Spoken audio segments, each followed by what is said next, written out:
Good morning. Nice of you guys to drop by. What a piece of junk. What are you talking about?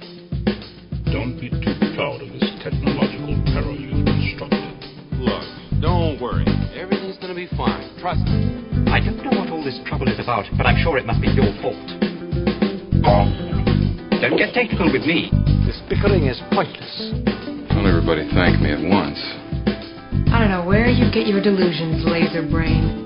I'm glad you're here to tell us these things. How could you even say that? I got a bad feeling about this. Well, come on. Everything's perfectly all right now. We're fine. We're all fine here now. Thank you.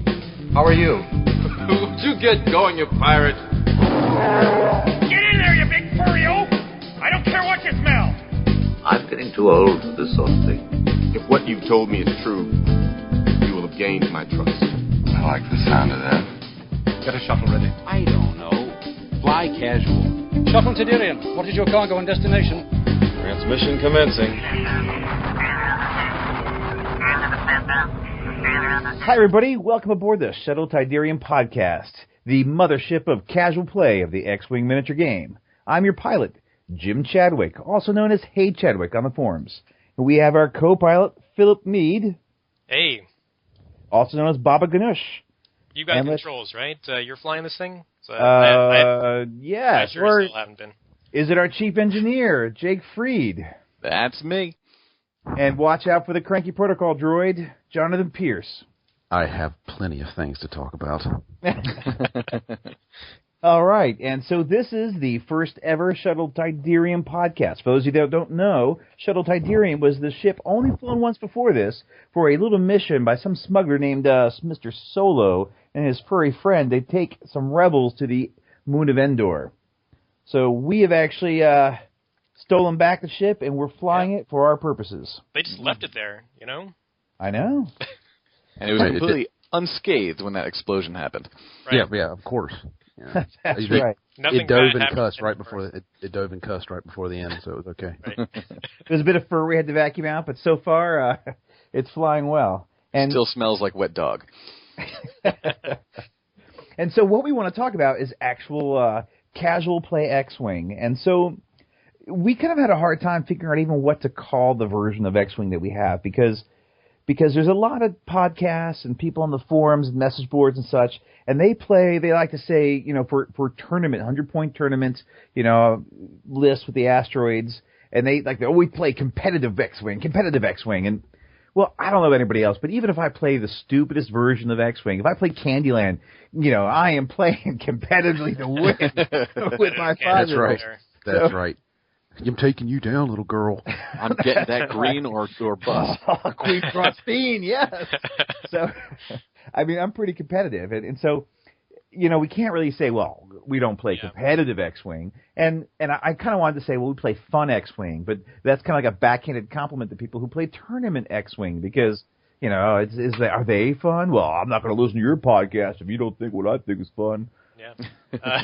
I think the best way to define casual X-Wing play is probably any game that you're not playing in a tournament setting, or you're playing like a tournament. So if you're not playing, you know, top tier lists against a top tier list player, then you're probably playing casual X-Wing. You know, I like to consider it playing whatever the heck you want to. So it's just anything goes. So, I mean, yeah, I'd agree with that. I know we've kind of tossed it back and forth on how exactly to define it, but that's probably the closest we've come to what I feel it is people playing the game without the intention of playing in a tournament, practicing for a tournament, or actually in a tournament itself. I'd say it's almost anything else at that point. Is really you're sitting down at the table to just blow each other's ships up or run a mission or anything in that world. If your primary objective is just to have fun and go pew pew pew, right? You might be playing casual X-Wing. Yeah, sound effects are key. right. We used to play Star Wars music in our store, in the game store, but apparently when we played in the back corner, the sound bounced off the store walls, and echoed continuously where the staff is working, and it drove them nuts. And so we didn't want to piss them off too much, so we quit playing the sound effects and the music. So but he still has his little button that fires like blaster noises every time he shoots at me. I have a little button you hit. It says fire when ready, and it's like one of those. Well, that was easy buttons, but it makes Star Wars laser sounds. I love it. Now, go on. No, I was just going to say, just going to throw out some different types of games that are definitely casual games. So, well, let me just say that it's funny because when you look at there's a dozen other X-Wing podcasts. You go to the message boards, and it seems that like everybody there is the die-hard fans. Almost everybody. There's not everybody, almost everybody, and they all are key on playing tournament builds, and they're the most hyper competitive, this is what the top people at Worlds are playing, etc. And I think there's a lot of people who play X-Wing out there who just don't play that way, and that it's hard to kind of even find. I know people that have quit the game because they lost interest due to the hardcore tournament nature of a lot of other players. And that's really a shame, because I think that if you look at the whole population of X-Wing players, and you compare that to the population of X-Wing players that are playing to win store championships, win regionals, win worlds, those players going after those big tournaments they must be such a small percentage of the total X-Wing population. You know? Right. It's true. So yeah, where's the podcast for the rest of the people, for the 99%? We're the 99%. That's right. To heck with those 1%ers up there at their fancy tournaments. And free cards and tokens and stuff they can and hoard. Their high-caliber X-Wing skills. Mm-hmm. And that's right. This is X-Wing podcast for the common man. I heard something hysterical because the biggest podcast that I know of is Nova Squadron Radio. And they have given us advice and helped us out trying to get started and what software to use. And they're been super nice guys.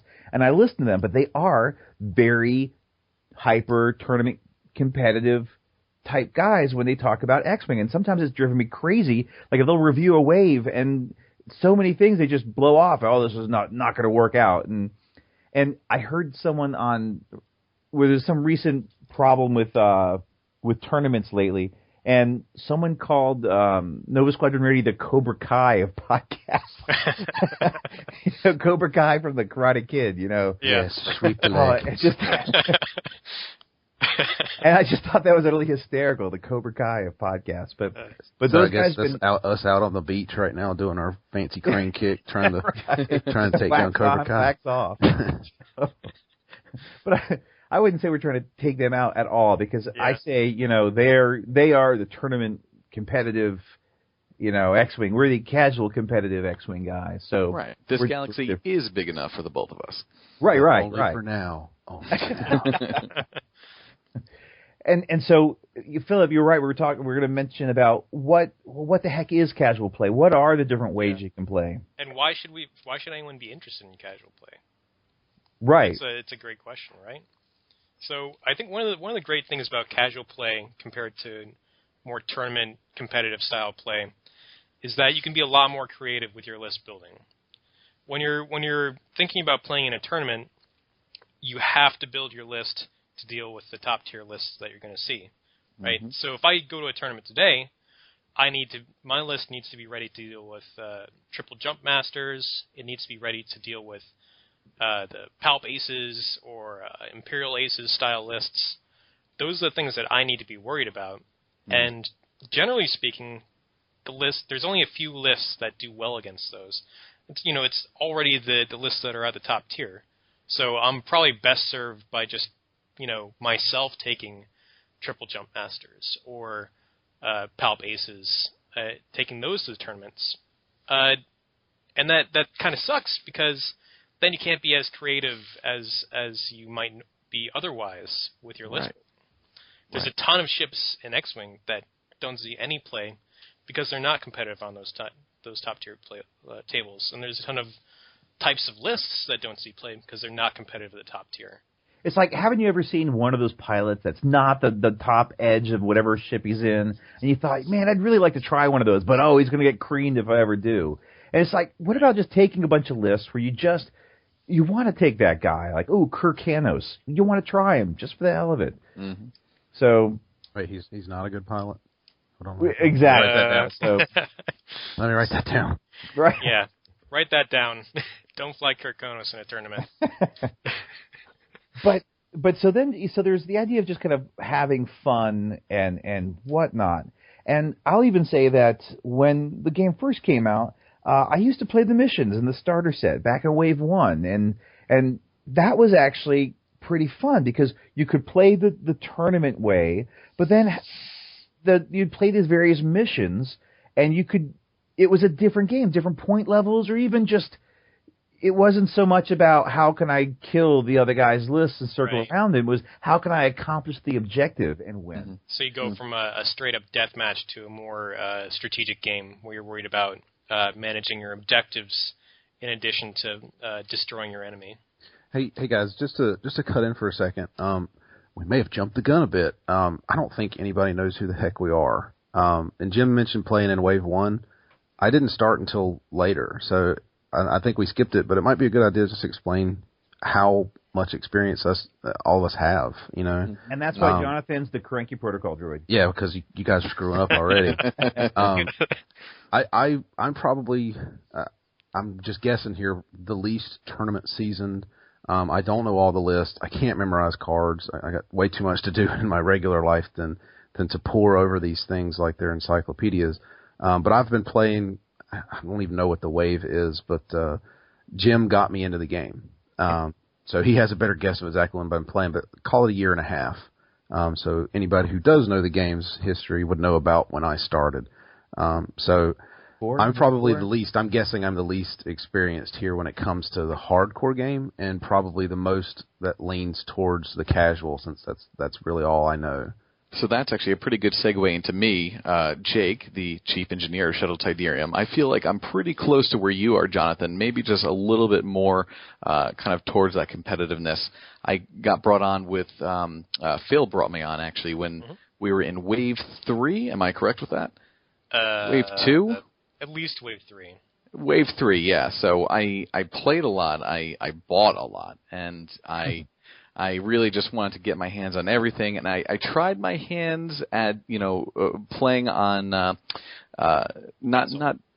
Vassal, some minor tournaments there, but I ran into the same problems that we've already started mentioning, just hyper competitive, and the creativity of my lists were just completely swallowed, and it seemed less fun to me just to run that, that list of just pure TIE Phantoms, or, back in the day, always having to take the Millennium Falcon kind of a thing.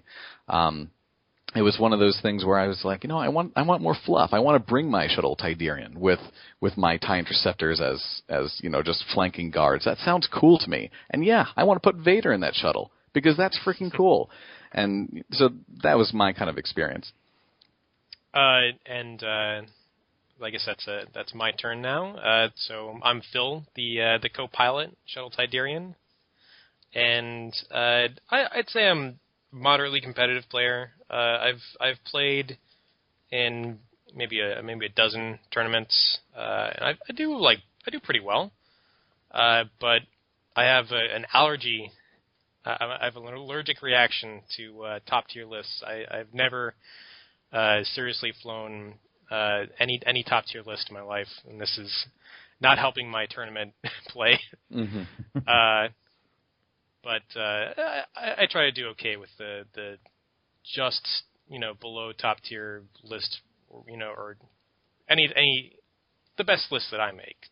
They do okay. Right. Now it's funny. I started in Wave 1, and I was just burnt out from 13 years of Warhammer Fantasy. And I just got this game. I really got it. And I was there, and I was in the tournaments, and I won most tournaments, or at least made it the top 3. And I did all that. But then, more ships came out, and it kind of came with more set of the meta became more defined and more net listing. And it aggravated me, and I would fly things that were not meta, that I would take things that sucked, and I would make it well. Even last year, I took 4 TIE bombers before extra munitions or any fixes or anything to the Star Championship here, and I was the only one undefeated going in the Final Four. And I ended up playing against some Phantoms that really creamed me. But, like people just... And I took then Shizor with the Star Viper with a bunch of Z95s. I took that to regionals. And the thing is, like, I played against 2 identical Brobots list back to back. I mean, I creamed them and I won. And it got down to basically my last game. My dice were so cold, my opponent said he even felt sorry for me.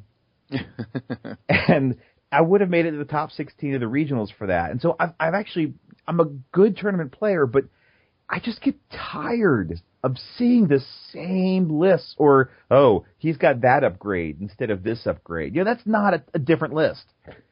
I just get so sick of seeing the same stuff. And if I'm a family man, and if I'm going to take the time and the money and effort to go to these things and the good graces for my wife to kind of go, I want to enjoy myself. And I'm finding more and more that I don't care about tournaments. And I've actually, my bombers have gotten better, and I've actually practiced a lot.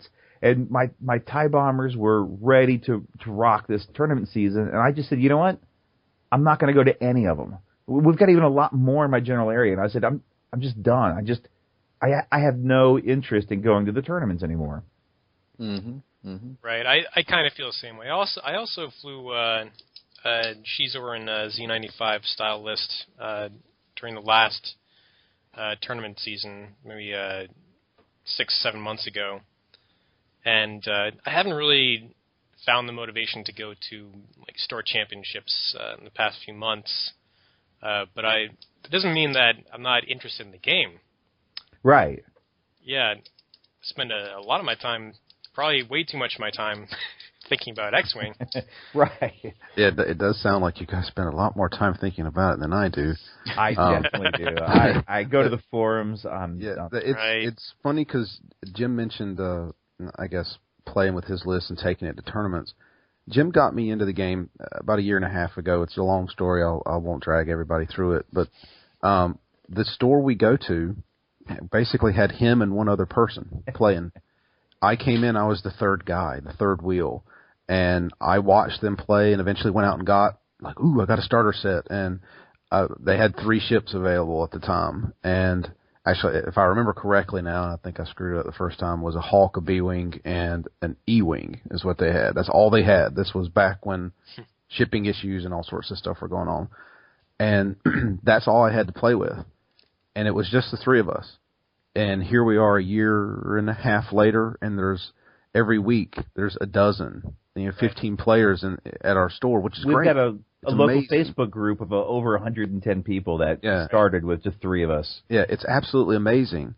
But what's come with that, at least this is me, what's come with that is actually a little bit more emphasis on the tournament stuff. You've got people there that are practicing for tournaments coming up, or they're trying to tweak their lists for tournaments, or they're even testing their list against somebody else who's running a tournament list, just to practice against it.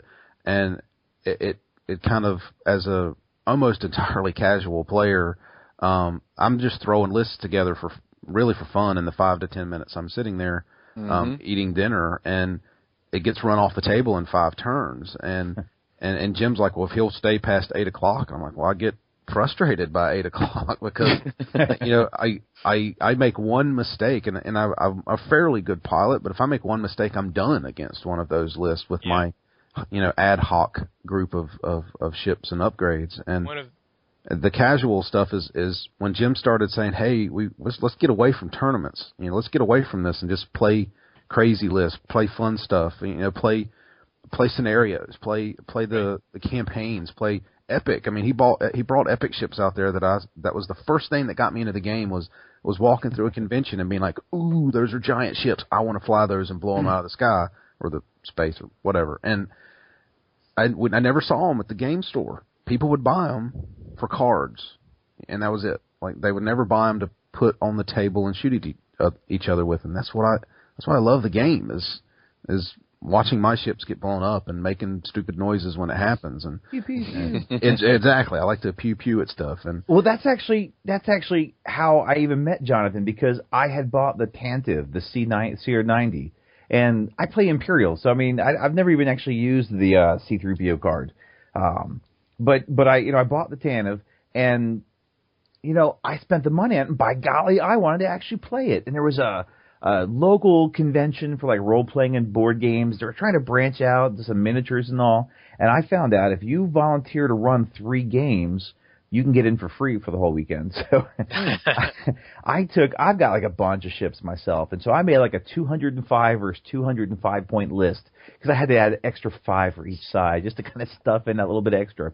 But I had the Tantive 4, and I had some X-Wings and B-Wings and Y-Wings, and I had a bunch of TIE Fighters and a whole bunch of other stuff.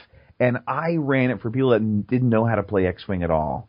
And, I quickly showed them how to play with the dials and whatnot, and it was a hoot. I played 3 games. Each time, I don't think anybody stayed twice, and I had a blast. And people came, and we had a good time, and people kept ramming into the Tantive, killing themselves. But and then Jonathan he ended up coming to the game store and playing after that.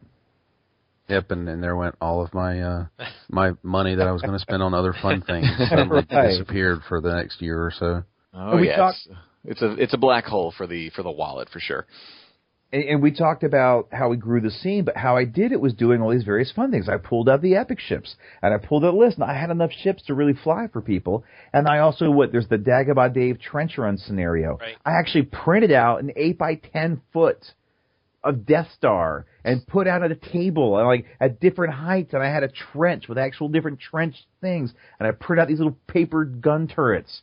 And I built up the Death Star. We ran that mission, and I'd invite people over. We'd be cranking the music, and someone would come walking up, be like, "Ooh, what's this?" Like, "Here, you take these 5 ships, run with it," and just, pull people in, and that's fun, and people get excited. They like to see the big stuff, the exciting games, and Yeah, absolutely. That's how the game has grown, and I think you're right. There is that huge percentage of the player base that probably got in because of it. They saw it with Star Wars. Mm-hmm. They like the IP, and they're like, what is this? This is a game where I can fly the ships around, and I don't have to buy a $400 gaming system and get online and stuff. I can actually do it here.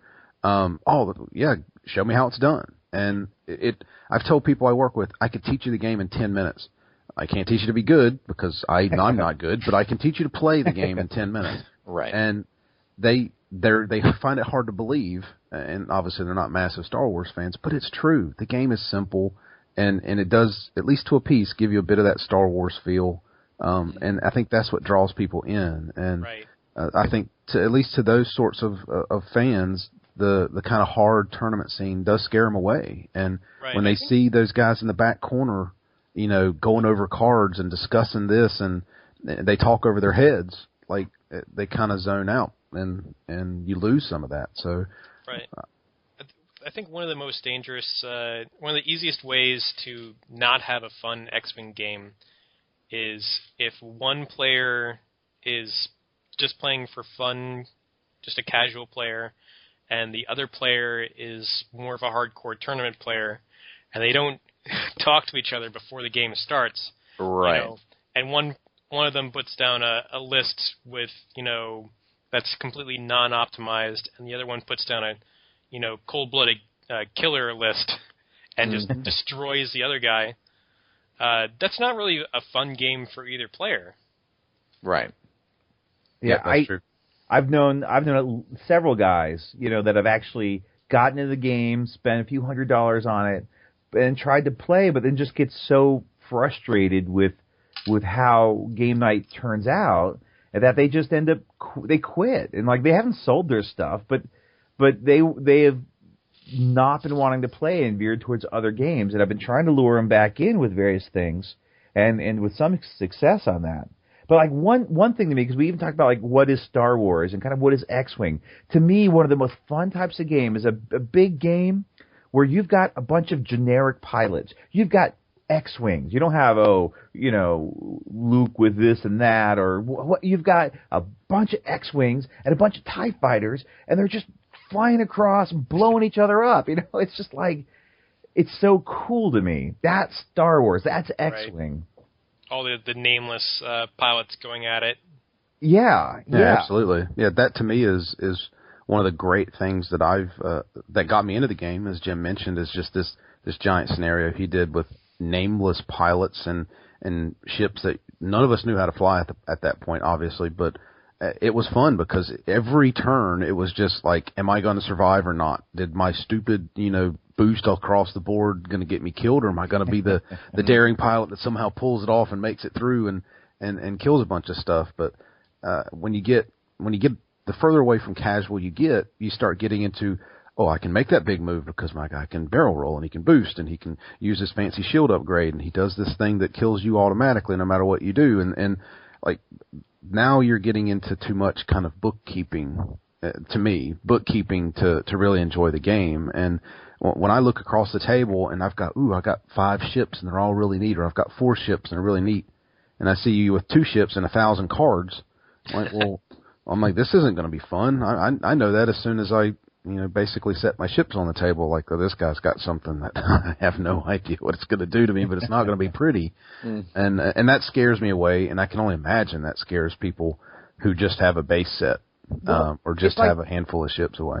The game's called X-Wing, and who actually puts X-Wings on the table? And part of the thing is, if you're playing against Suntir Feld, he jumps, twists, turns, spins, and he's on your flank. And the T-65 doesn't have the ability to boost or to barrel roll, and you have to have some repositionability in a ship to have it worth it. And, unless you're playing a game where you've got like a whole bunch of generics just shooting it out, and then the freaking T-65 is not that bad a ship. It is fast. It's got good maneuverability. It's got, more firepower than the A-Wing, but it, can get around better than the B-Wing. I don't know. It's good. You don't need to have all that extra stuff if you're not playing with all the special bonus. If you're playing with enough points, if you're playing with 200 or 300 points, then a lot of the standard, metagame builds become pretty worthless. For example, like Miranda Doney was recently very popular because of her shield regen ability, right? So if you're playing in a tournament with a tournament-style game with Miranda Doney, she's constantly dodging out of your arc, using her turret to regenerate a shield every turn, and just sort of hanging in there, slowly regenerating shields. But that kind of thing doesn't really work in a big game because you can have like 10 ships shoot her. Right? She's not going to she's going to regenerate 1 shield every turn, but she's going to get blasted on turn 1 if she's in range of all those ships. Or like Suntir Fell, he can't dodge everybody's arc, and after 5 X-Wings are firing at him with a focus, he's going to go down. And you just spent how many points on a Suntir Fell? Right. So you have to rethink how you build your lists, and that to me is a lot of fun. Thinking about building lists for different situations. But I will say, so there's different types of casual, and epic play is one, big ships and all.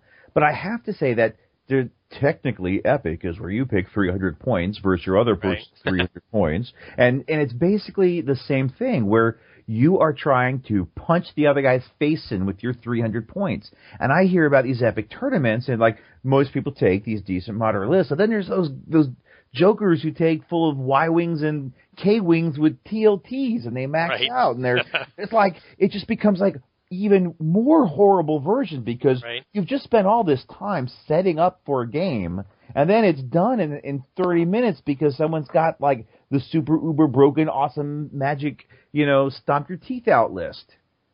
Right. I can't see a table full. I think there was one game in Worlds last year in their epic tournament where maybe there's just like one guy just had maxed TLT Y-Wings, and maybe there's even a game where there was like max TLT Y-Wing versus max TLT Y-Wing.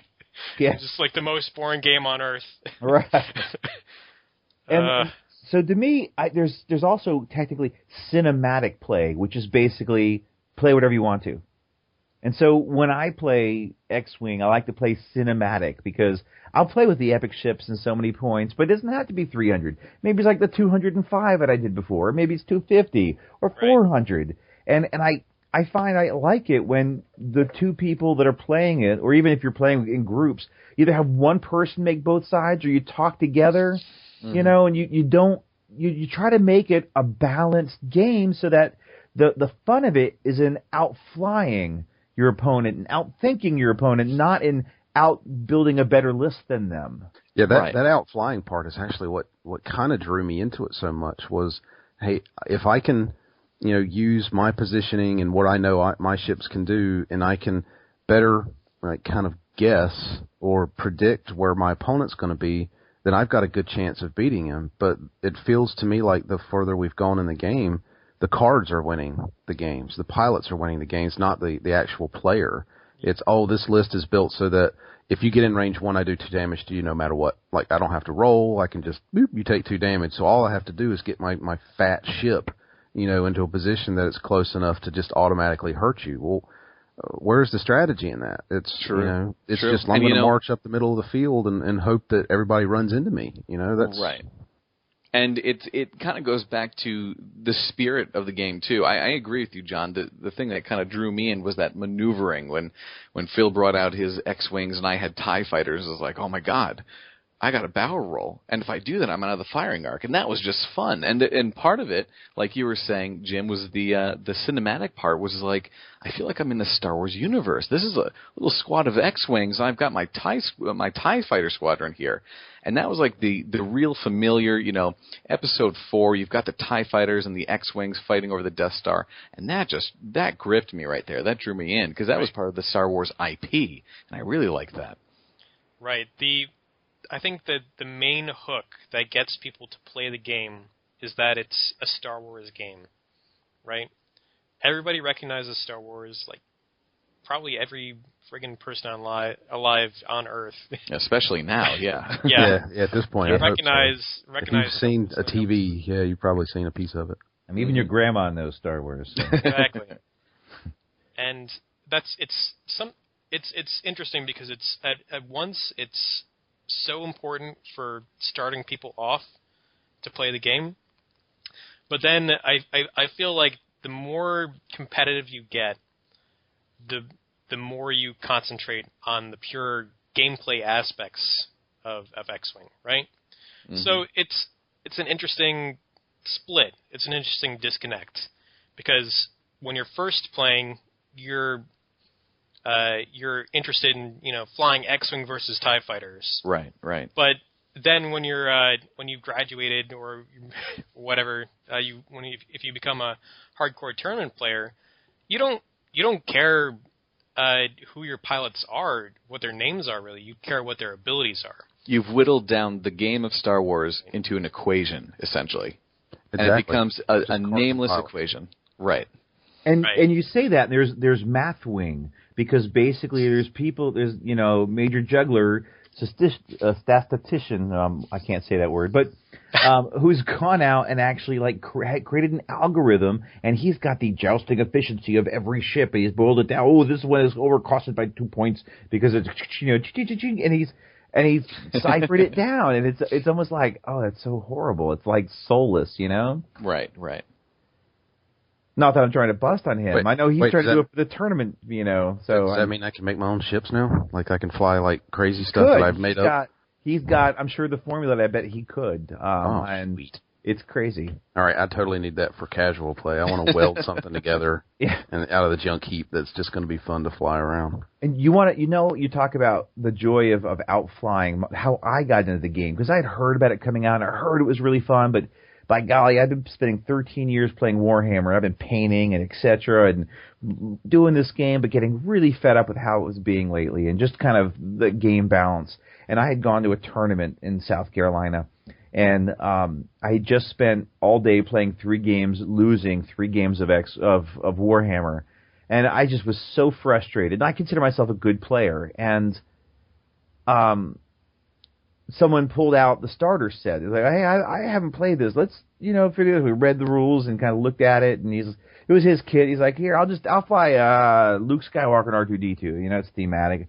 Like, here, you play these 2 generic TIE fighters. Like, okay. I killed Luke in 5 turns. I just was like, I understand this game. Like, I get this game. And it was awesome. And I never played Warhammer again.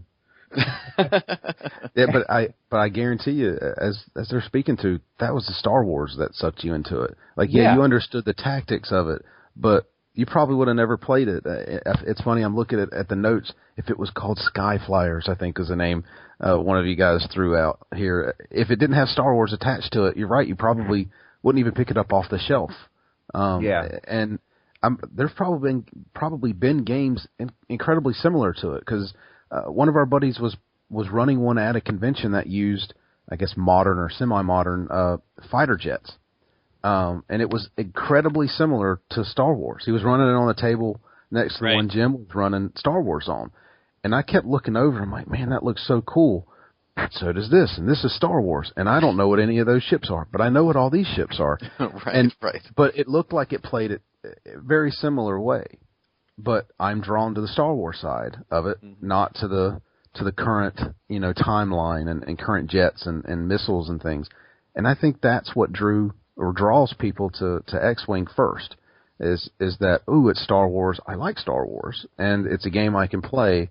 And graduating is a funny way of putting it, but in a sense that's probably true. You get in and you're a lot like me, and you either just stay in high school the rest of your life, or you finally graduate and You're move saying on. you're like a high school dropout? Is that what you're saying? Maybe that's what I am, an X-Wing dropout. That I said I can't handle the real world. I'm just going to stay here in college the rest of my life and be But I think that's true. It is the IP that gets you there, and that desire to play what you see in the movies is the fun thing. And we had this discussion last, kind of our pre-meeting for this meeting, and it was, what about the IP? What about those battles did you like? And I remember making the joke that if I could be anything in the Star Wars, universe, I just want to be that guy that's going as he gets shot out of the sky. Got 3 seconds of film time as I got blown up. I'm like, woohoo! I'm for prosperity. There I am. And that's what I love. I don't need to be Luke Skywalker. I don't need to be any of those guys. I just want to fly the ship and shoot at other ships out in the Plot shield is overrated anyway. Exactly. Right, exactly. Yeah. It's for wussies. Well, I want to talk about even another type of game, and it's even how I introduced to Phil. So, I had played the missions in the starter game, the intro pack. And it was a lot of fun playing those, and just a different way to kind of play the same game. It was good to shake things up. But I wanted to come up with my own, and I came up with like 4 linked scenarios that were kind of a whole story of about, the rebels are starting to use this quiet system as a jump point to get in the inner sphere. And this is when Mission Control first came out. It was right before Mission Control came out, and I thought it was good, and I shared it on a couple forums and all. And then FFG Mission Control, which is a FFG, Fantasy Games, website where you can go in and write your own missions and submit them, and anyone else can look at them. And they had this like top 10 list of the best missions, and that came out. And I was like, I'm putting this out there, and I put it out there, and I told people about it, and it counts how many likes you get to see if you're in the top 10.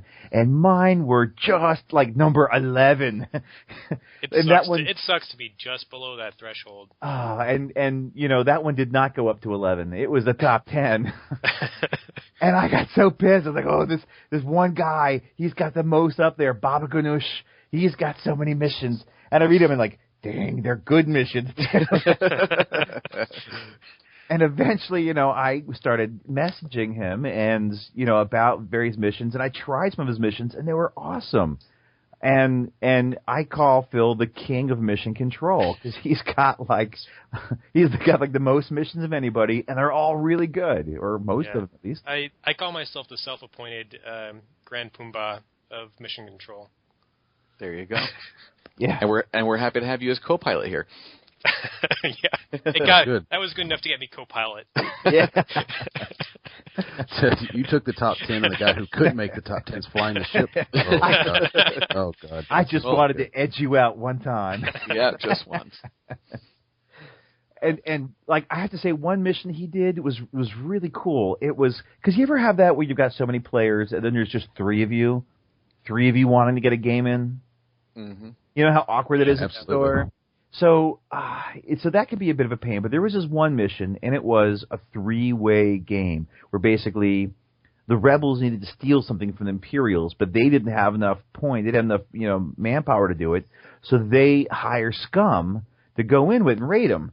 But the scum figure out what the mission is, and they decide they want to steal it themselves. And so the game starts off where the Empire has more defensive points than any of the other two factions. But you combine the other two factions, they've got more of the Imperials.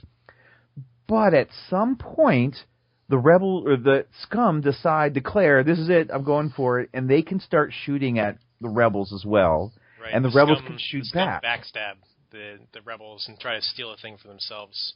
Right, and so it's not, but everybody knows the rules, and so while you've got more than the Imperials, you kind of want the other guy to be being the one to go into that alpha strike.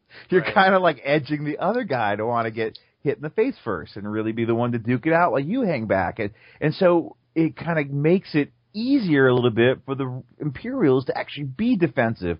But it was this really ingenious mechanic for a three-way game that's really interesting when you really start to think about it and get into the game. It makes it a psychological game on top of just the gameplay.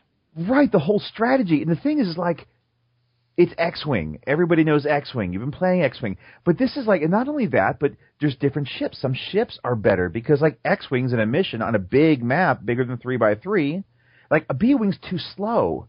You know, it can't get around to do things as much as an X-Wing. It's like you're over in one area, quick, we need to reposition and stop that guy. The X-Wings are fast. And, yeah, A-Wings are fast, but they don't have the firepower. They only got that 2 attack die. They don't have the 3 of the X-Wing. And so you play games like this, and X-Wings are you have to rethink your traditional list building because things like mobility matter that much more. Right. And you can't just rely on a skirmish developing where everybody's just trying to kill each other. Right, where the B-Wing has got the really tight turns and etc. and is all in that big cluster. But there's not just one big cluster. It's spread out. Right. Yeah, that's what those missions bring to it. Whether they're the ones that Phil's created or anyone's created, it is that desire, or I guess that force that you're pushing into people, pardon the pun, to make a list that's not just to kill the other guy. It doesn't matter in some of these where it's you need to get to this position and hold it, or you need to get there before the other guy and then get out. And that desire of, hey, I have lists, or I've seen lists where, oh, I lost a ship, I don't care. Well, these sometimes it matters. If you lose 3 ships, you're done, even if you got another 2 or 3 on the table. And that changes the tactic, and it changes how you play. And the list you build, and that gives you a lot of creativity or room for creativity, and I enjoy that. I enjoyed that aspect of it. And it's like a different game. It's like the same game, but it's a different game entirely. It's all crazy, and sometimes it's like not a matter of I want to preserve. Sometimes it's like as long as one of these guys gets through, I've got this. And you can like go full throttle, and your guys are blowing up right and left. Like, yeah, one got through. Yep, and sometimes that's the other one is I just need to get one guy through the line and sacrifice everybody else to do it. It's so great the way simple missions change kind of the enjoyment of the game as a whole, and that's why I prefer what we've called casual play over tournament play, because it's not just, lining up and playing a death match against the other guy. Mm-hmm. Right. And the other nice thing about scenarios and campaigns is that they can start feeling more like Star Wars again. Right. Right. You can have the Empire feel more like the Empire and the Rebels feel more like the Rebels, and especially in a campaign. Campaigns have a really important advantage over like one-off missions in that you can really get attached to your pilots depending on the rules of the campaign. If you're flying in a campaign where you start off with like 10 pilots and that's all you have for the entire campaign, then it's really going to hurt if you lose one of those pilots. You notice when your Green Squadron pilot A-Wing dies. Whereas if you're playing a normal game, you really don't care if he dies, right? Right. Yeah, exactly. He's going to be there next time, right? And that goes for even the best pilots that you have. If you're playing in a tournament and you're flying Darth Vader, think about who Darth Vader is in the movies, right? He's hugely important. Mm-hmm. He's such an important guy in the Star Wars universe, but in a game of X-Wing, he can get toasted by like a Z-95 pilot, some punk. Right. So he could kill him, you know? Some crappy bush pilot from the Outer Rim. Exactly. It happens all the time. And you know, people don't really care because Darth Vader is going to be there next time. They care in the sense that, you know, Darth Vader is worth a lot of points. He's important to your list. But nobody cares that the Dark Lord of the Sith just died. Right? No, not really. But you do care if your pilots die in a campaign if you're not going to get them back. And that's a really interesting and fun feeling when you're actually attached to your pilots. I had thought about a tournament where everybody's only allowed one of the unique. Like you find some way where you could, like, who's got the priority or the draft, and basically whoever rolls first, they get to pick one unique pilot, and no one else can actually build a list with that unique pilot. And you kind of go through and rotate until all the uniques are done and everyone's list is done, and everyone's only allowed one unique out of everything. And trying to play like that, like, I got the Emperor, but I didn't get Soontir and Vader, so I can't quite, I can't build Palp aces because I don't have any other aces. But like I thought about interesting, some sort of some sort of tournament or game like that, and that would be pretty fun. Yeah, there's all sorts of things you could do. That's a pretty cool idea. Yeah, and you talked about campaigns, and so when I wrote my 4 missions in a row, it was the Erasmus campaign, right? The Erasmus campaign, right? And I played the old Games Workshop box sets for fantasy, where basically they gave you limited list building, and then when you won, they usually opened up, more options. So instead of giving you more points, because what happens then is, I win the first game, I get more points. Right. Therefore, I've got more points, I win the second game. And then you get more points. I got more points, and it's just steamroll effect. Right, but I did it so that, basically you just kind of got, I did a lot of generics, mostly generics, and you'd maybe earn the right to get a named guy, or you'd have maybe a few named people, and you would get more options if you happened to win a mission, and just kind of do the overall thing. And that was pretty fun, I think, from that particular perspective. But we'll have to dedicate, I think, a whole episode to the heroes in the Heroes of the Aturi cluster, and that is one that we pulled out recently, and it is awesome. I mean, Jonathan, it's such a well-made. I think that's going to need a whole episode, really. And this is just me throwing this out. We haven't discussed this at all, but. Let's assume there's actually more than just me listening to this thing after we make it. Is there even a possibility of getting the one or more of the people who created that thing?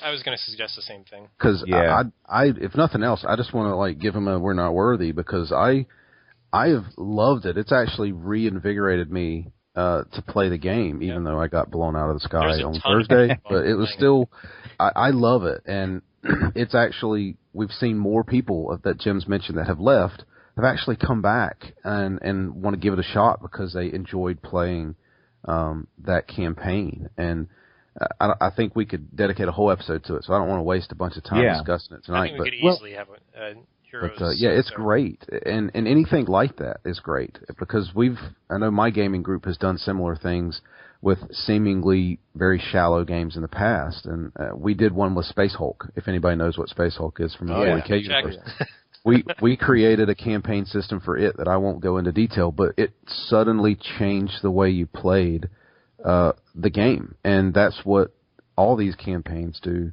or the ones that we've seen, or even just the missions. That's how they change what is essentially just the line 'em up, shoot 'em sort of game, and I think that's what's important. That's great. But just to give anybody an idea, just for what we're talking about, if you want to look it up, it's Heroes of the Aturi Cluster, ATURI, and the whole idea is that it's fan made. They've gone out and created PDFs, high quality PDFs that look extremely high quality made. Production value. And they have their own terrain to print out, their own pilot cards, and basically it is a cooperative campaign. Every real person involved is on the same side. You fly like one ship, and you fly against the Imperial, and they're controlled by what's called an AI. They designed a chart where you are, whoever the closest person is to the ship, and you roll a die and you go through a matrix, and they fly and do these preset actions. And everybody who's tried it has been like, well, it just doesn't seem like that's really good. Like, I mean, how tough can this AI be? If you're anything like me, if you hear AI, you think, oh, it's going to be predictable.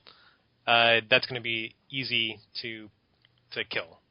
Yeah, and that's what everybody thought when we first set it up. Yeah, and it's not. Even we played again, and just this past week, we rolled. We were like, they do what? They go straight? I thought they're going to be curving in.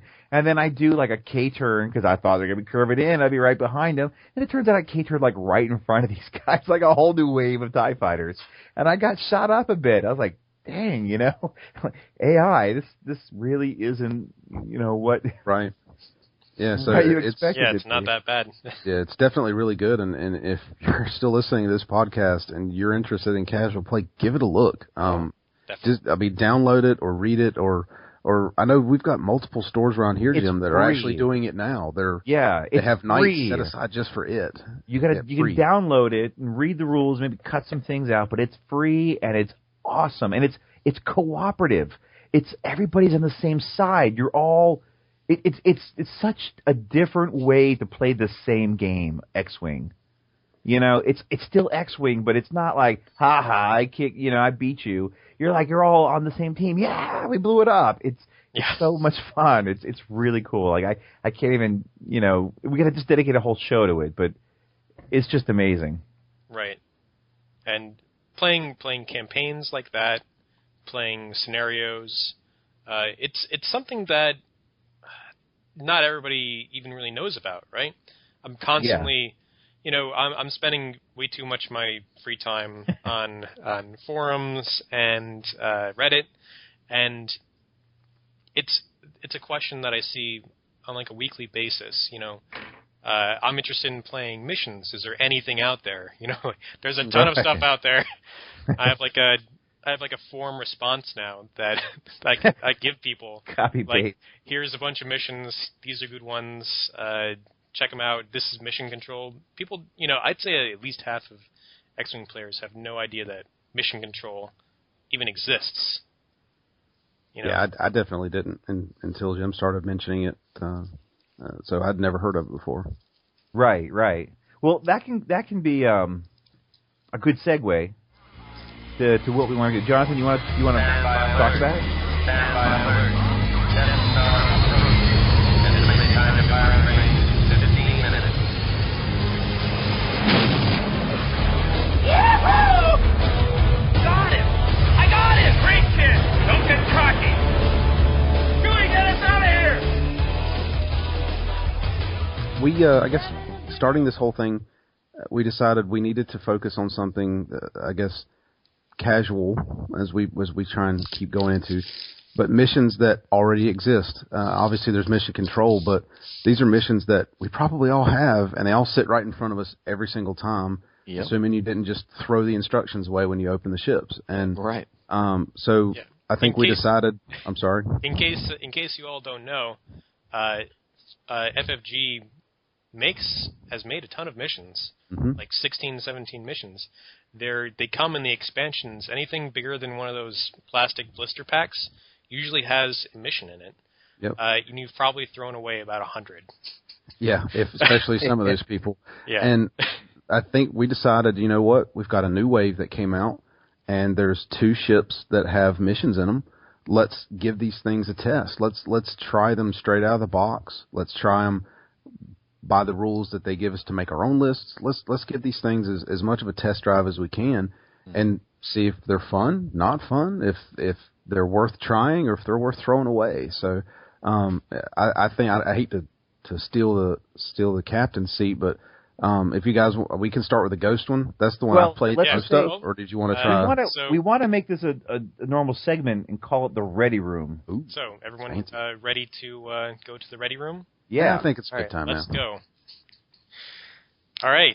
So, what are the 2 missions that we're looking at? All right. So we can go in numerical order, and I've actually got them in front of us. And there's 16 actual missions. Number 15 comes in the Ghost. and it's called Sabotage.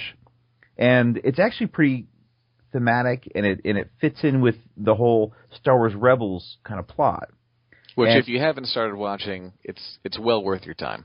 If you think, well, I watched one and it seems too kid oriented, you got to get through at least the first 4, because I admit it starts off a little rough, but you know what? What show doesn't? If you love the Clone Wars, go back and watch the first couple episodes.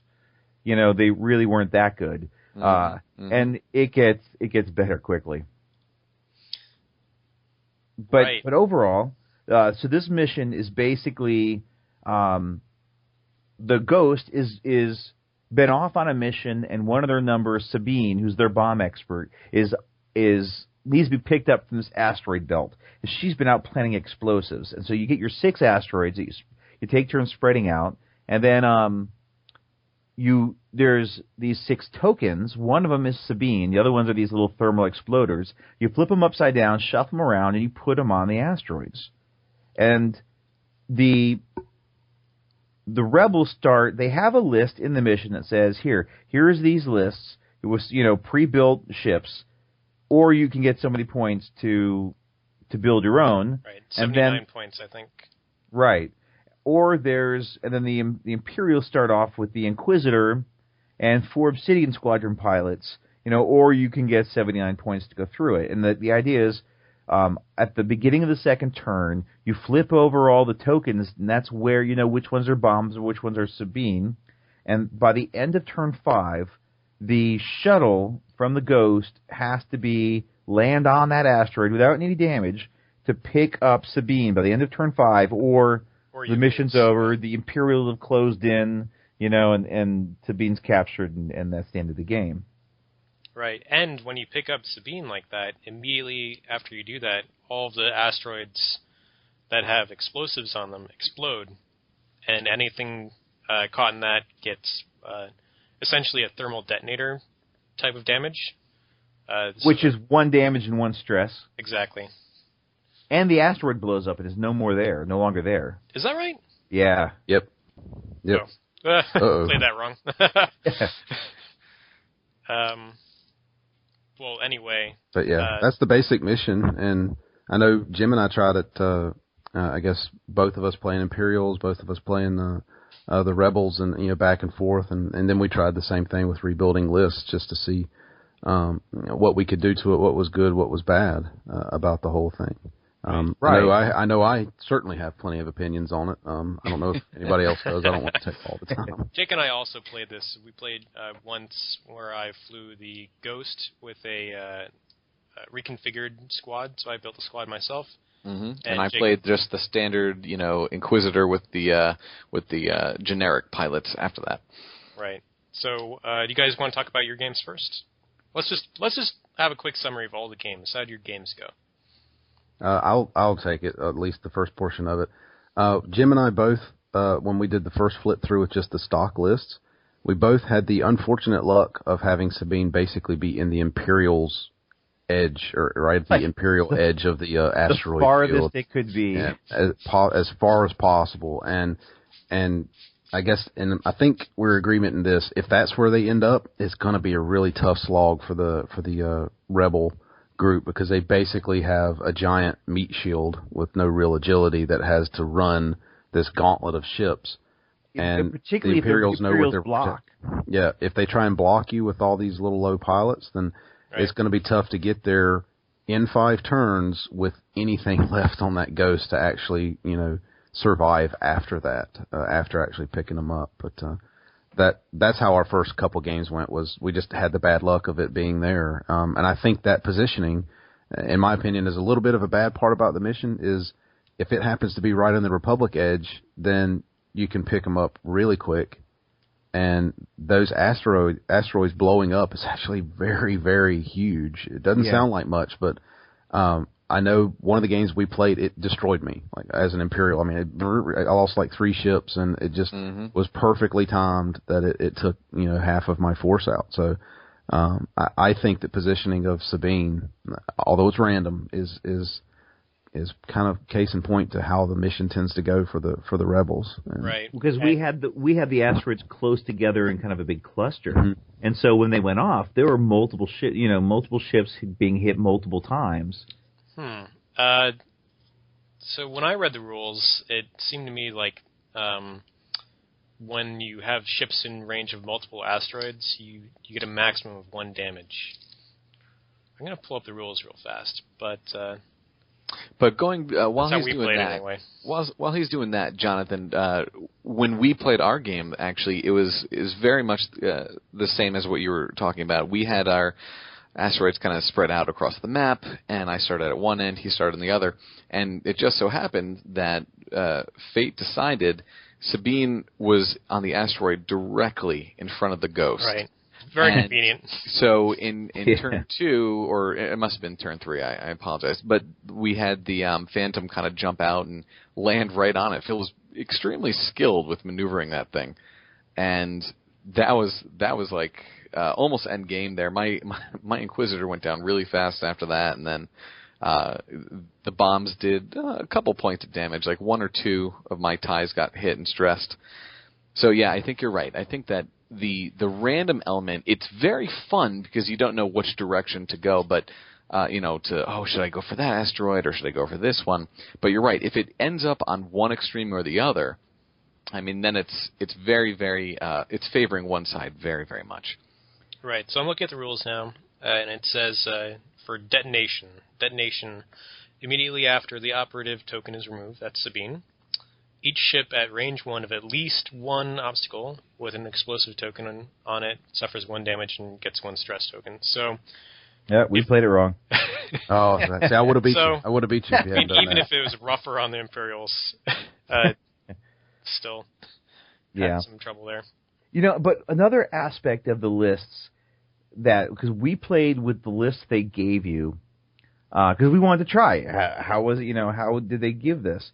But they used what came in the kit because they can't assume that you own anything else other than what's in the kit. And so, like, they give you, for the system, it's the reinforced deflectors. Right. Which is basically, if you take 3 or more damage, in a hit, you get a shield back. What are you fighting against? A bunch of TIE fighters. It's very unlikely that you get all 3 hits. Yeah, really, only the Inquisitor or TIE fighters at range 1 can even get all 3 hits. It's not even possible outside of range 1. Right. So it's like, it worked. We did it like once in all of our games did that actually happen. And there's so many other systems that are so much more effective could you do. And then you look at the Inquisitor. So the Inquisitor, he's got homing missile, the V1 title, guidance chip, all really good. What is his EPT, Elite Pilot Talent? Deadeye. Which means he can use a focus to fire. But what is he firing? Okay, well, he's got the title V1, so when he gets a target lock, he also gets an evade action. So he's got a target lock anyway. So it's, and he's got the highest pilot skill of anybody in the game. Right. So he's going last and has everybody in range to target lock that he needs to. And then homing missiles, so why would you ever not want to use your target lock for homing missiles? Because when you fire a homing missile, you don't spend the target lock. You keep the target lock, and you can use that target lock to re-roll your dice. But not with a focus. Why would you ever want to use Deadeye? It's just a bad build. It's just terrible. It sounds like something I would have made, be perfectly honest with you. So it can't be good. I didn't even pull it out when I put all the cards out. I just left it in the deck because I was like, there's no point. I don't even want anyone to get confused and try to use it. This is horrible. Yeah. But with a different build, it does become easier by far for the rebels to win.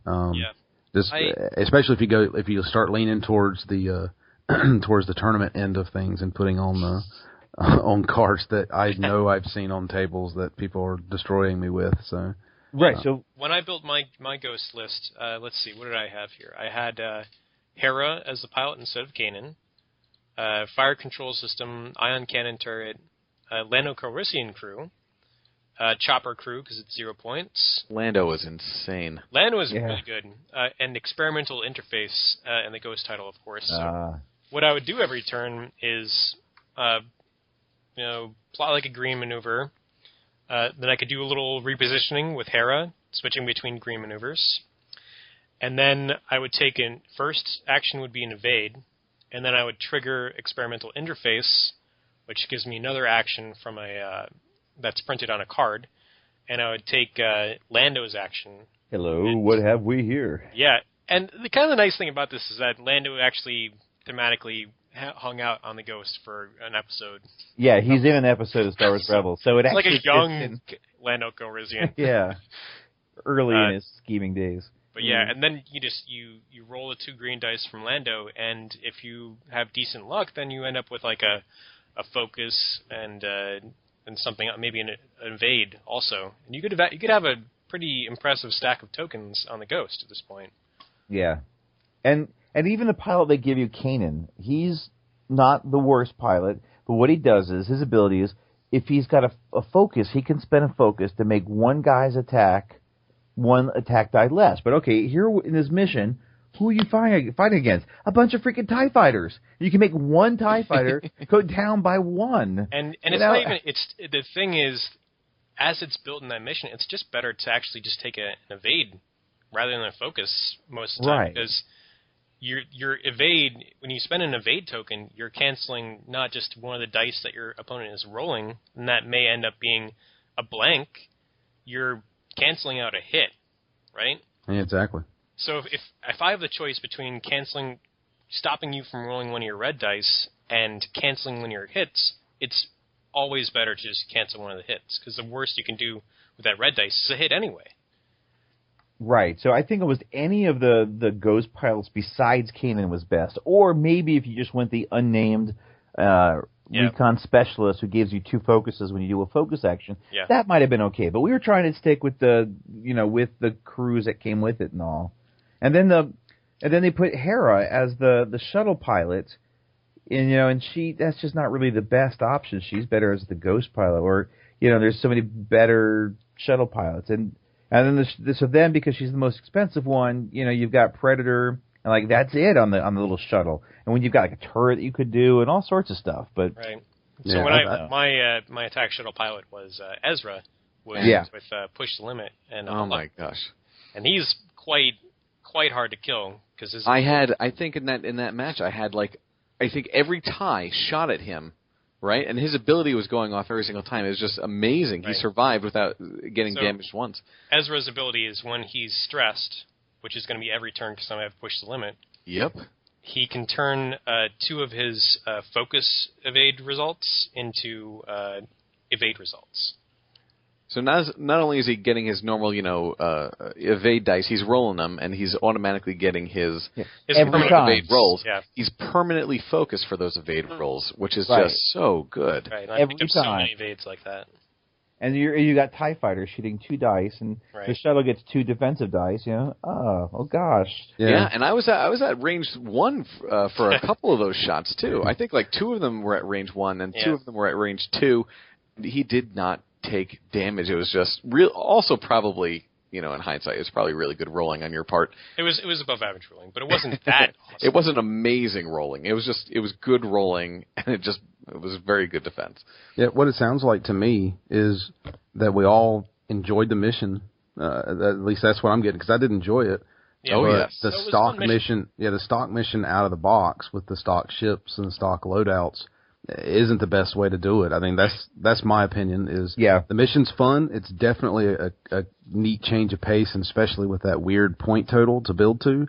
Mm-hmm. But the actual ship straight out of the box that it gives you is not really the best way to do it to make it the most fair. Because I think that random chance of where Sabine's going to end up kind of that can have a big impact on the game. Yeah, it makes a huge impact, and to lessen that to some degree by making a more custom, a little bit stronger list does make it a lot more fun to play. If you have an idea of what you're doing, I strongly suggest writing your own list for this mission. Yeah. Yeah, it's definitely a good trainer though. If you just got the Ghost because it looks cool, or you like the show and you just want to run it through its paces, it's definitely a good opportunity to kind of learn more about these pilots and stuff like that. But I think if you want to try it and you want to be thematic, try to stick to stuff that's like actually came in the package, or try to stick with stuff that don't just go to the recon specialist, but try Lando and try all the other crews, that come with it. Maybe better pilots and combo and all that. Yeah, it sounded like they stayed pretty close to the thematic version of it, even with Lando based on the show. So it didn't. Yeah. I mean, they didn't veer off into left field, making their list. They stayed pretty close to it. Still made something that was a lot of fun and sounds very, very competitive, at least in that environment. So but it was fun for one of them. I can even see, like, after trying it a couple times like this, even going with the Imperials and picking something completely, off segue, like going. Like, I could see playing the first few staying in theme, but then I don't think it's a bad mission to try off the rails either. Oh, throw in Soontir Fel if you want. Or the thing about Soontir is that he's so many points you only get 79 points, and what are you going to put in the rest of your list, Yeah, and I think you need 5 ships. I think it was 5 for the Imperial. Yeah. That's the goal. Heck, I would have even tried to lose the Inquisitor, because my Inquisitor ended up being a huge target, and the Ghost had an amazing volley in one of the first rounds. I think my Inquisitor got to shoot once. So if I would have traded him for 2 lesser, vanilla ships, I think, if I could. Yeah, even having 6 ships would be good. I'm not sure if you could fit. No, you could fit. You could have 6 Academy pilots. Right. Yeah. So I'd see, I would give this mission a thumbs up, or a lightsaber up, or whatever we want to say. Yeah. Yeah, definitely. I think it's definitely worth playing. Yeah. Yeah, that was cool. All right. What was the other mission? Now it's in Dengar's ship, so the Jumpmaster 5000, and that mission is called Payback.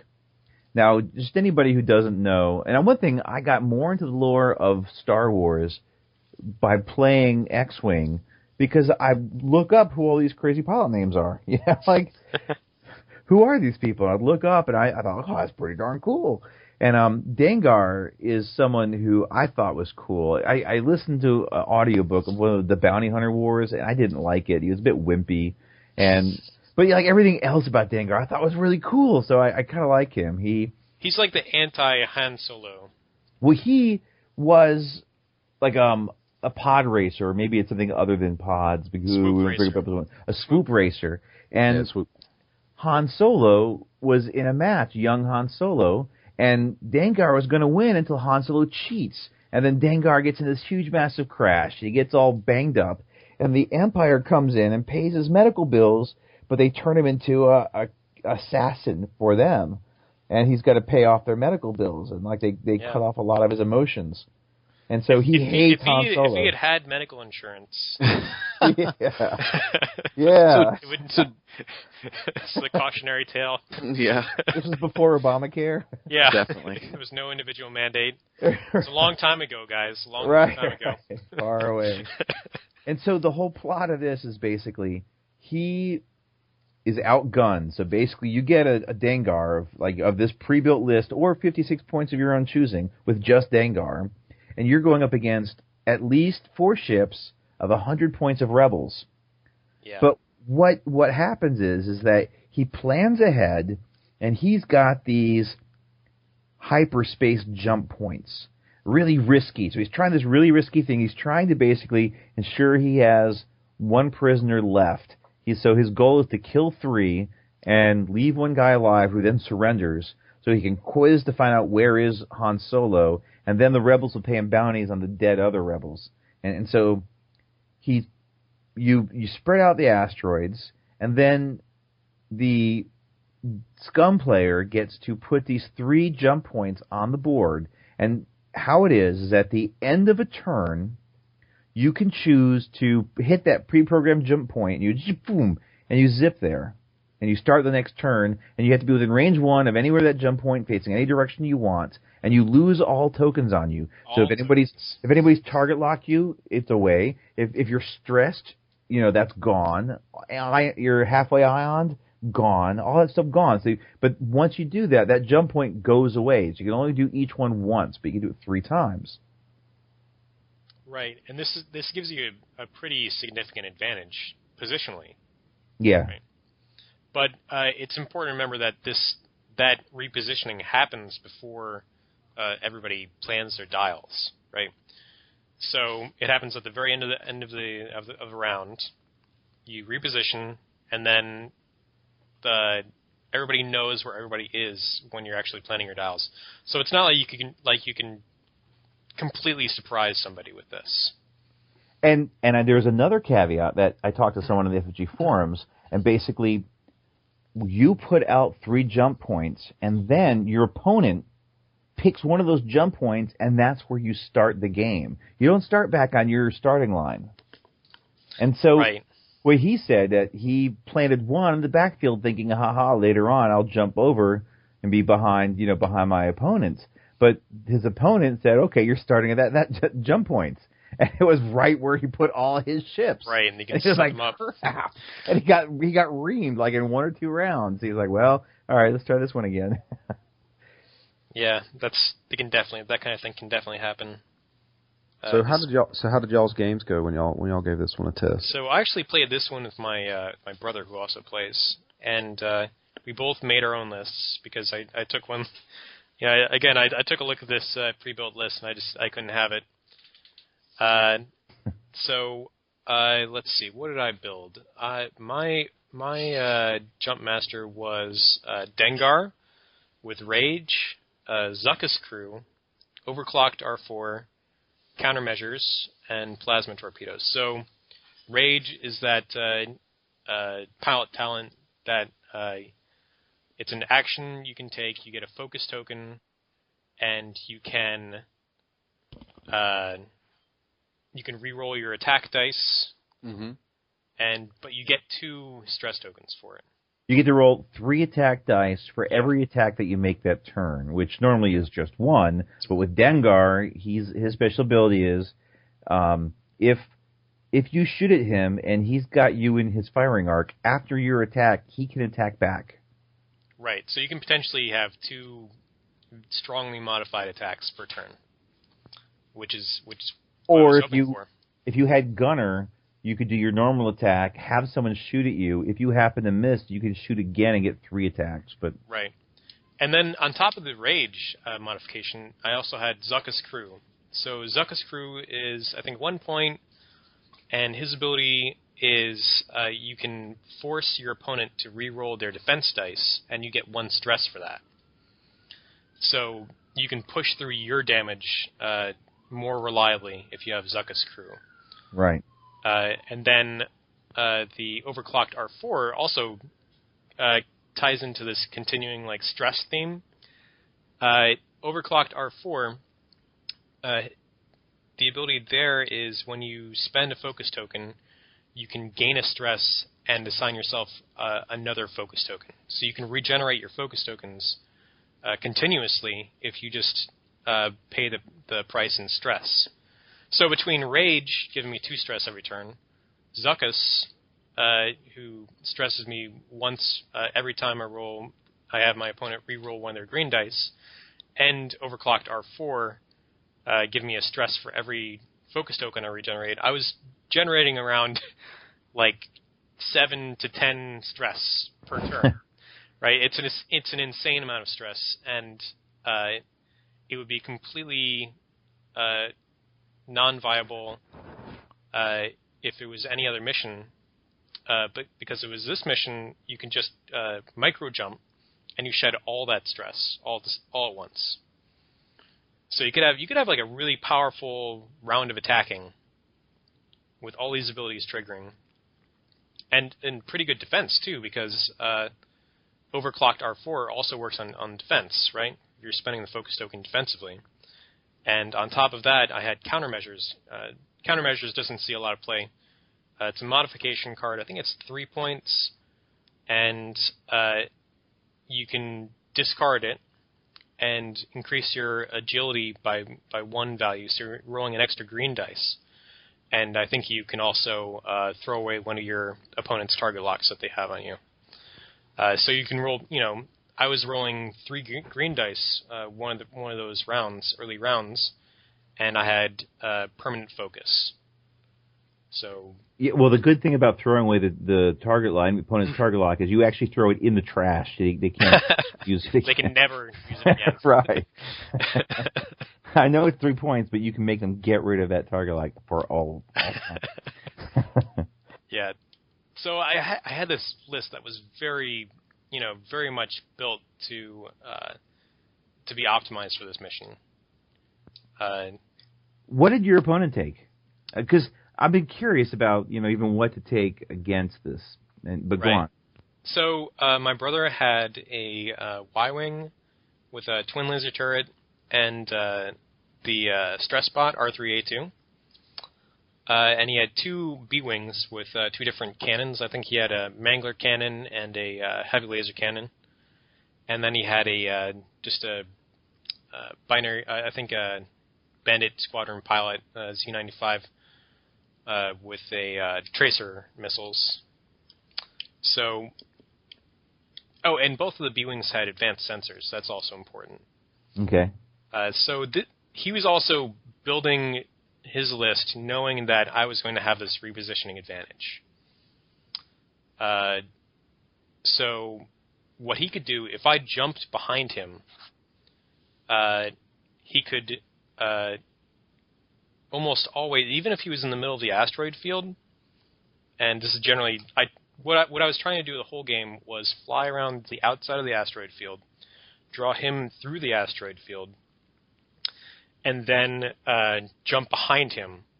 So he'd be in the asteroid field, and he'd have a hard time turning around, K-turning, to get me in his arc, and I'd sort of, fly behind him and shoot him, right? But since his B-wings had advanced sensors, they actually had a fairly easy time doing an advanced sensors barrel roll and then K-turning. Even if they were facing an asteroid, they could still manage a K-turn and get a shot on me. All right. So both optimized lists. How did they end up going? Right. I got taken down pretty badly. I did take out 1 B-wing, and I might have been able to take out the Z-95, but other than that, I was going down. The twin laser turret Y-wing put a lot of damage on me. Not too much stress. He actually didn't have the BTLA-4 title, which I think worked to his advantage. Right. Because he just had a very consistent shot on me. The BTL title that makes you fire. Right, you can fire your main guns and the turret, but it locks the turret forward. Right, and that's what people typically take with the R3A2 astromech, because you can put 2 stress on a ship in 1 round of shooting. Of course, that was like nothing to me. Right, because I was putting like 8 stress on myself anyway. I don't care about 2 more stress. I didn't even notice it. Did you just fly the 1 game? Yeah, we ended up flying just 1 game. We only had time for 1. Okay. Now I ended up playing 2. I played 1. I was waiting for Jonathan to show up, and I played somebody who showed up early, and then I played Jonathan, and I posted on the FHG forums for like some help trying to figure out a list. And one of the things I was worried about is if I do anyone that's too expensive, I'm going to be forced to go to the Z95 in the Rebel list, and that's just going to be weak link. Right, it's a little dangerous because all Dengar needs to do in this mission is kill 3 ships, right? Right, and so I wasn't sure if I was going to be using the stock list or one of the popular Dengar builds has Predator. So I didn't want to go with anybody that was too low or too many low PS ships, and so the list, and I kind of wanted to go all balanced. So I wanted something tanky and heavy, and I actually went with the low Blue Squadron B-Wing with fire control systems.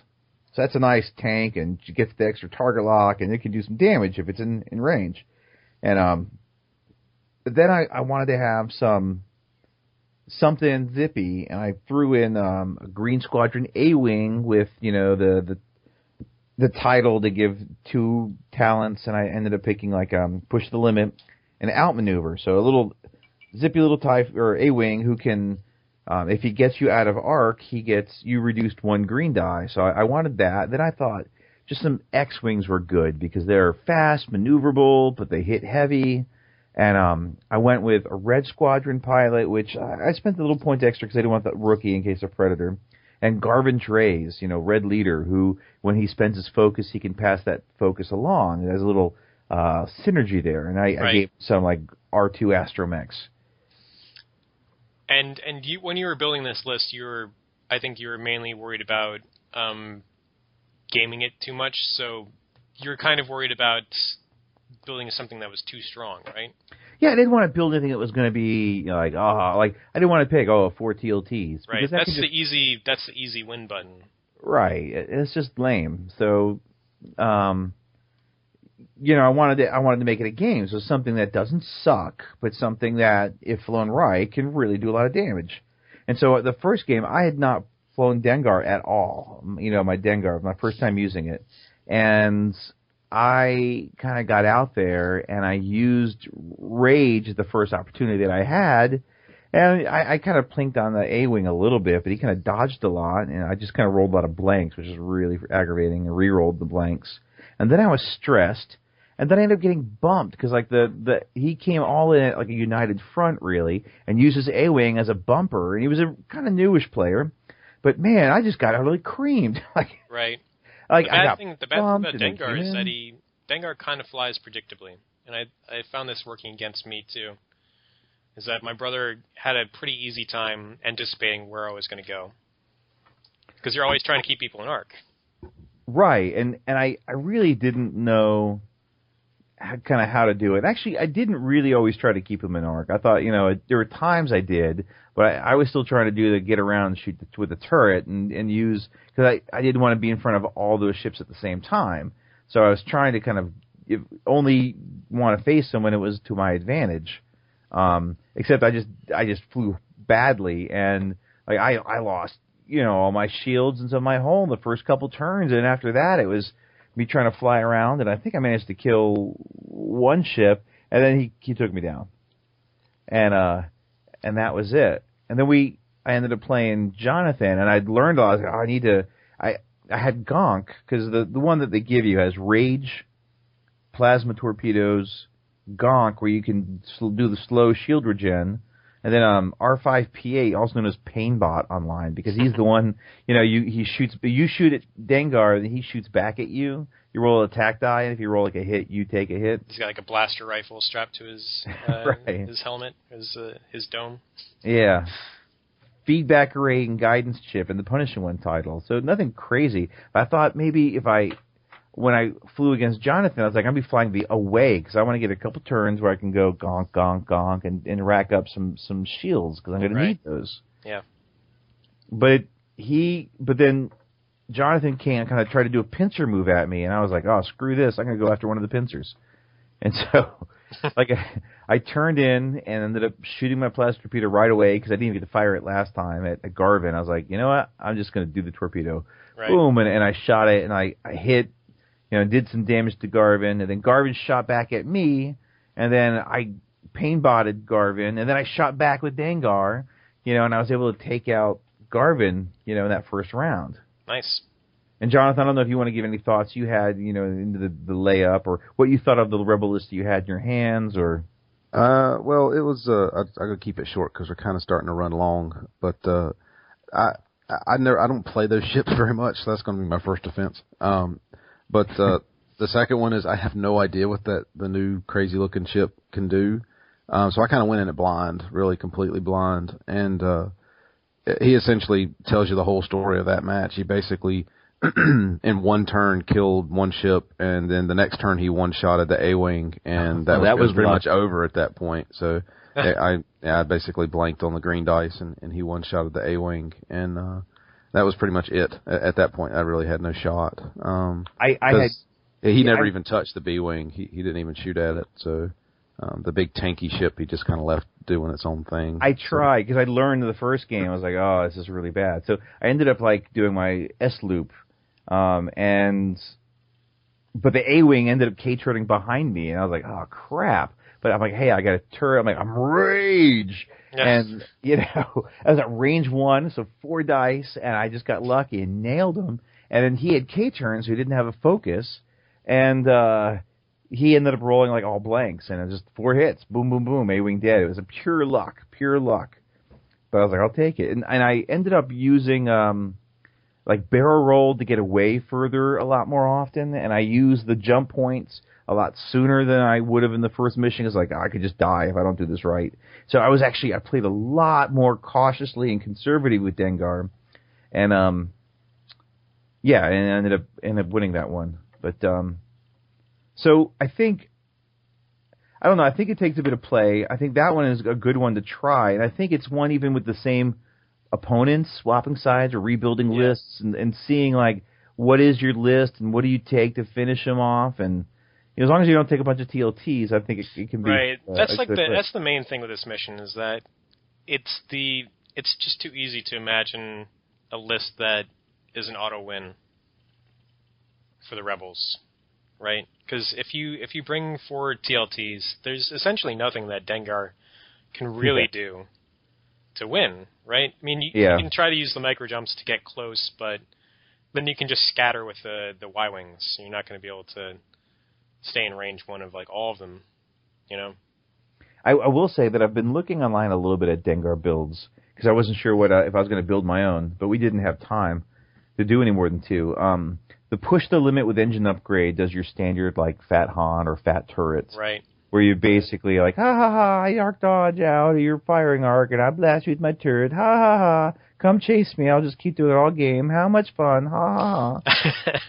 It's like, game at times, and that's where that, like some of those games just get old when you're the guy trying to beat. I think they're calling that like Super Dengar or maybe Fat Dengar. Yeah. And I didn't want to do that, and a Predator was another one, because I did feel he needed some sort of ability to modify his dice, and Rage wasn't, like, while it worked on that A-Wing, it in other games, like, it just wasn't cutting it, and if I got bumped, I didn't have anything. But I thought of a build that would be really interesting to do. Give him, because part of what the fear of Dengar is that he's predictable, because his lefts are green. But what about doing stay on target? Because it means he can change. Like if he goes at 2 speed, he can do a 2 straight, he can do a 2 bank, he can do a 2 hard turn either direction. He can do a 2 white S loop, or he's got the 2 right, red S loop. And if you change it, it's considered a red maneuver. Right. So you're stressed. But if you're going to get bumped, or if someone's like outthought you, well, screw it. I'll take the stress to get out of all those arcs and go the other direction. Boom. Interesting. Especially because you need to play so defensively in this mission. You need to really be careful because you're at such a heavy points disadvantage. You're essentially at 2-to-1 point disadvantage. Right, and then for ship or for upgrade cards, for crew, there's Outlaw Tech, which is basically like a little Jawa, right. And if you